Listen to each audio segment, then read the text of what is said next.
vignes où des diables en pierre décrochent. On ne se lassera jamais d'écouter Jacques Brel, bien sûr, qui décrit le plat pays qui est le sien, qui fut le sien, la Belgique. Et en Belgique, il se passe beaucoup de choses. Et justement, nous avons une conversation téléphonique avec le docteur Bouillon. Je lui ai dit, il fallait vraiment qu'il passe pour nous dire, docteur David Bouillon, et confirme-le, et corrigez-moi si je me trompe, que vous avez eu tout ce qu'il y a eu en Belgique depuis 2 ans, le Covid, comme nous, la gestion du Covid, mais, que chez vous, aucun soignant, même non vacciné, n'a été suspendu. C'est bien ça? Monsieur Berkhoff, bonjour. Bonjour à toute l'équipe. Merci en tout cas de me recevoir, puisqu'il faut faire 250 km pour être entendu. Donc, un grand merci. Effectivement, en Belgique, les soignants non vaccinés Covid, je dis bien Covid, oui, ne sont pas dans l'obligation, aucune obligation, donc de devoir arrêter d'exercer.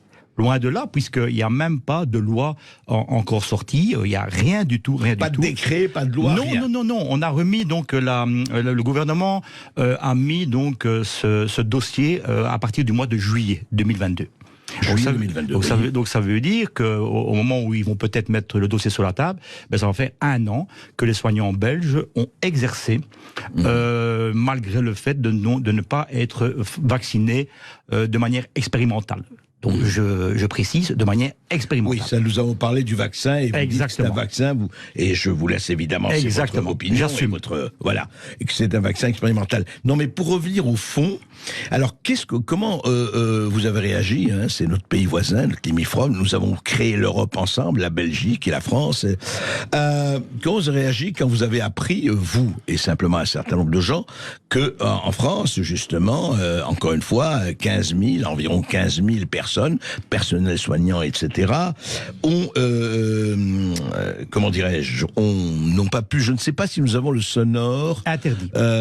Oui, nous avions, vous savez, il y a eu dans les réseaux un sonore tout à fait formidable de Emmanuel Macron, écoutant, mais je crois que beaucoup d'éditeurs Sud Radio ont dû le voir, une soignante en pleurs en disant « laissez-moi travailler, laissez-moi reprendre les activités, etc. » Mais alors, comment vous avez réagi, vous, en Belgique, ou en tout cas vous-même, David Bouillon? Écoutez, la première réaction, bien avant ce problème de soignants, c'était le fait qu'on a arrêté la médecine. On a arrêté la médecine dès le mois de mars 2020.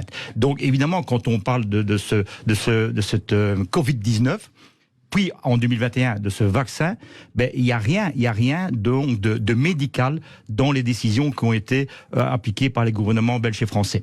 Et pas moyen. Vous avez eu le confinement en Belgique? Oui, nous avons un confinement. Vous avez eu le confinement, c'est ça. Mais la colère que j'ai aujourd'hui, après 2 ans, c'est qu'on a été censuré, on a été interdit d'être entendu, comme mes confrères et professeurs français. Et donc, il y avait vraiment une omerta face à cette décision, à la fois par rapport à la Covid, et par rapport à cette vaccination expérimentale. Donc quand j'ai entendu les soignants français qui étaient donc interdits d'exercer parce qu'ils sont pas cobés, je voulais quand même leur donner mon total soutien, puisque j'ai eu beaucoup de soignants français au téléphone en pleurs, beaucoup de patients en pleurs également parce qu'ils n'ont pas été de patients français, oui, de patients français parce qu'ils n'ont pas été soignés, parce qu'ils n'ont plus trouvé de médecins français. Et donc, c'est une aberration complète. Et donc, je viens aujourd'hui à Paris pour dire que cette interdiction aux soignants français de ne pas exercer parce qu'ils ne sont pas vaccinés Covid-19 est, à mes yeux, la plus grande des injustices.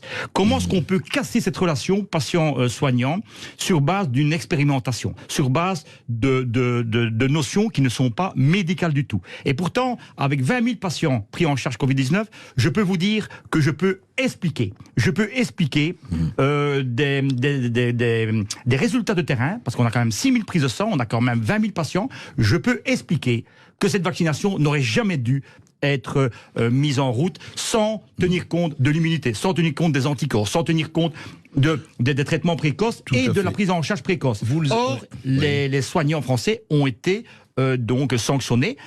En plus, je le dis haut et clair, c'est que le fait d'être vacciné ne garantit pas non plus cette absence de contagion, cette absence de Covid-19, et surtout ne garantit pas le fait qu'ils ont été réellement vaccinés.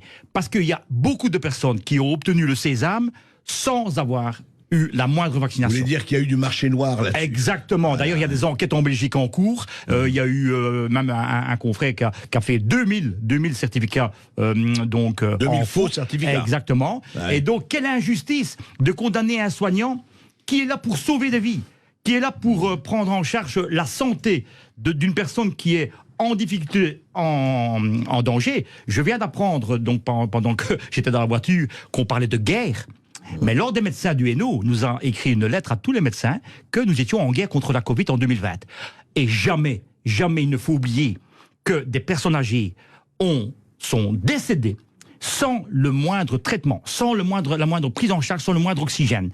Donc ça veut dire que la souffrance chez les patients, parce qu'ils ne sont pas encore soignés aujourd'hui, mais surtout la souffrance chez nos soignants, qu'on a applaudi en 2020, bien sûr, et qu'on a montré du doigt en 2021, et l'histoire, parce que je vais me battre pour que l'histoire sache que cette vaccination obligatoire n'a pas lieu d'être. Alors justement, juste un mot. Vous dites, on en a parlé, vous dites que concrètement, vous avez essayé d'organiser aussi de l'aide pour ces soignants français qui ont été effectivement mis hors d'état, non pas de nuire, mais de soigner. Exactement, donc je les ai eu au téléphone, donc j'ai d'abord essayé de montrer, je pense à une Tara de Nîmes, qui m'a téléphoné vraiment en pleurs.